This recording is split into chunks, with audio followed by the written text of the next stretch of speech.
Bonjour, je suis Pierre, spécialiste des relations amoureuses, et aujourd'hui nous allons parler d'un sujet très délicat et important. Admettre nos erreurs et demander pardon, surtout lorsque nous avons quitté une relation et que nous le regrettons par la suite. C'est un processus qui peut être émotionnellement difficile, mais aussi une opportunité puissante de croissance et de réconciliation. Explorons les étapes nécessaires pour reconnaître nos erreurs, présenter des excuses sincères et travailler pour regagner la confiance de la personne que nous aimons. L'importance de reconnaître les erreurs. Admettre pas crucial pour toute tentative de réconciliation. Souvent, la fierté ou la peur de paraître faible nous empêche de franchir ce pas. Cependant, reconnaître nos erreurs n'est pas un signe de faiblesse mais de maturité et de courage. Développer la conscience de soi est essentiel. Cela implique une réflexion approfondie sur nos actions et comportements. Demandez-vous. Qu'est-ce que j'ai fait de mal? Comment mes actions ont-elles affecté ma compagne? Quelles raisons m'ont poussé à adopter ce comportement? Pensez également à des questions telles que: que aurais-je pu faire différemment? Comment aurais-je pu mieux communiquer mes sentiments et mes besoins? Que ai-je appris de cette expérience? La manière la plus simple est de rédiger une liste de vos actions et de réfléchir à l'impact de chacune d'elles.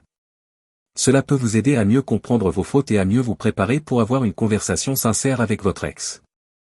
Assumer la responsabilité de nos actions signifie reconnaître que nous sommes les seuls responsables de nos choix.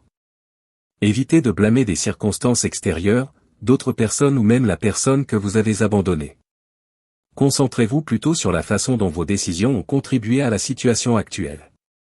Essayez de voir le tableau complet qui a conduit à la rupture.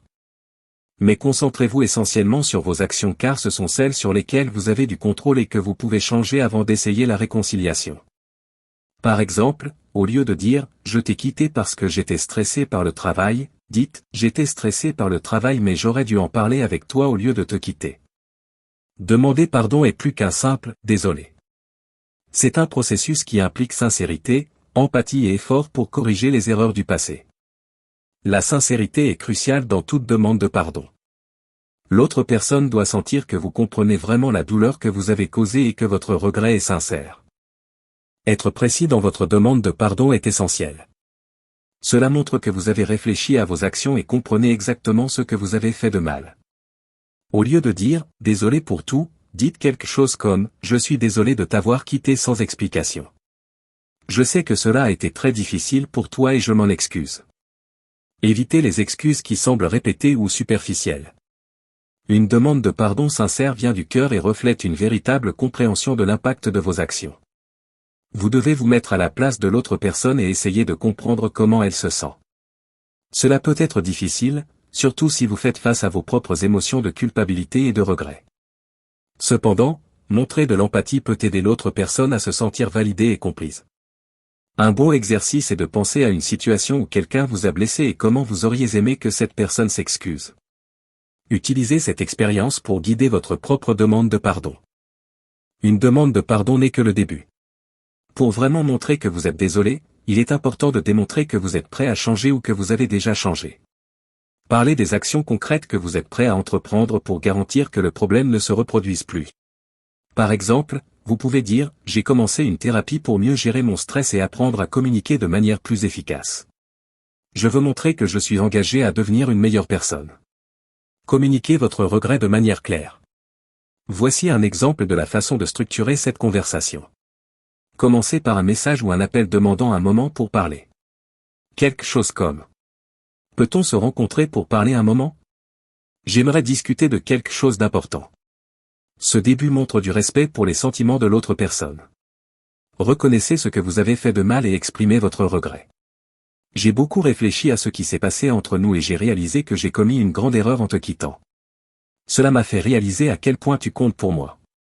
Utilisez un langage qui démontre une introspection et une réflexion sincère. Demandez pardon de manière claire et spécifique. Je veux m'excuser de t'avoir quitté de manière si abrupte. Je sais que cela t'a profondément blessé et j'en suis vraiment désolé. Assurez-vous que vos mots soient simples et directs, en évitant les détours. Offrez une explication de votre comportement mais évitez de l'utiliser comme excuse. Vous pouvez dire: à cette époque, je faisais face à de nombreux problèmes personnels et j'ai pris la mauvaise décision de m'éloigner au lieu de chercher du soutien. Une explication aide l'autre personne à comprendre le contexte, mais rappelez-vous qu'elle ne justifie pas le comportement. Engagez-vous à changer et détaillez les actions spécifiques que vous prenez pour vous améliorer. Je travaille sur moi-même pour devenir une meilleure personne et plus attentionnée. Je veux te montrer que je peux être différent. Montrez également un intérêt sincère pour les sentiments de l'autre personne. Je sais que tu as peut-être besoin de temps, mais j'aimerais savoir ce que tu ressens à ce sujet. Cela démontre que vous valorisez ses sentiments et que vous êtes ouvert à écouter son opinion et ce qu'elle ressent. Il est important d'être préparé à toute réponse que vous pourriez recevoir. La personne peut accepter vos excuses, les refuser ou avoir besoin de plus de temps. Si la personne accepte vos excuses, remerciez-la et montrez votre engagement pour que les problèmes ne se reproduisent plus. Profitez de cette opportunité pour réaffirmer votre engagement envers le changement et la croissance. Si la personne a besoin de temps, respectez cela. Montrez de la patience et de la compréhension et évitez de la presser pour une réponse immédiate. Si la personne n'accepte pas vos excuses, acceptez sa décision avec dignité. Dites : je comprends et je respecte ta décision. Je regrette profondément toute douleur que j'ai pu causer et je te souhaite tout le meilleur. Respectez ses sentiments et évitez de vous défendre ou d'argumenter. Rappelez-vous que le respect de sa décision est crucial pour maintenir votre intégrité. Quelle que soit la réponse, il est important de continuer à travailler sur vous-même. Cela n'améliore pas seulement vos chances de réconciliation mais fait également de vous une meilleure personne en général. Un changement réel prend du temps. Continuez à travailler sur vos comportements et attitudes même si vous ne voyez pas de résultats immédiats. Soyez prêt à être patient avec vous-même et à reconnaître vos progrès, aussi petits soient-ils. Se blâmer pour les erreurs commises ne les résoudra pas. Rappelez-vous que la compassion envers soi-même est une partie importante du processus de changement, surtout lorsque vous faites face à des défis.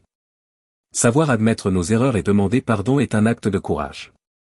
Lorsque nous quittons une relation et que nous le regrettons, il est vital de reconnaître nos erreurs, de demander pardon sincèrement et d'être prêt à changer. Rappelez-vous que le processus de réconciliation peut prendre du temps et que la réponse de l'autre personne peut varier. L'essentiel est d'être honnête avec soi-même et avec l'autre personne, en démontrant votre engagement envers le changement et la croissance. Si votre ex ne vous pardonne pas et ne vous reprend pas immédiatement, ce qui est le plus probable, ne vous blâmez pas et ne la blâmez pas non plus. Il est très probable qu'elle soit blessée, qu'elle ait peur de vous reprendre et de souffrir à nouveau ou qu'elle soit simplement en colère et veuille que vous souffriez un peu de ce qu'elle a souffert quand vous l'avez quittée. Rappelez-vous qu'un « non » en ce moment ne signifie pas un refus permanent. Donnez-lui du temps sans contact pour qu'elle réfléchisse bien et qu'elle ressente votre absence. La dernière chose que vous devez faire est de la poursuivre en implorant qu'elle revienne. Ne demandez pas des excuses exagérées, soyez honnête et vrai mais ne dramatisez pas pour essayer de la convaincre. Ne lui offrez pas de cadeau comme moyen d'acheter son pardon à moins que ce soit son anniversaire ou une occasion spéciale. Et non. Ne suppliez jamais qu'elle vous pardonne ou qu'elle vous reprenne. Admettez vos erreurs et agissez en conséquence. Mais ne suppliez jamais pour rien. Plus vous la poursuivrez et implorerez, plus elle s'éloignera. Dites-lui que vous comprenez et acceptez son point de vue et que vous aimeriez tenter une nouvelle chance. Si elle change d'avis, qu'elle vous contacte.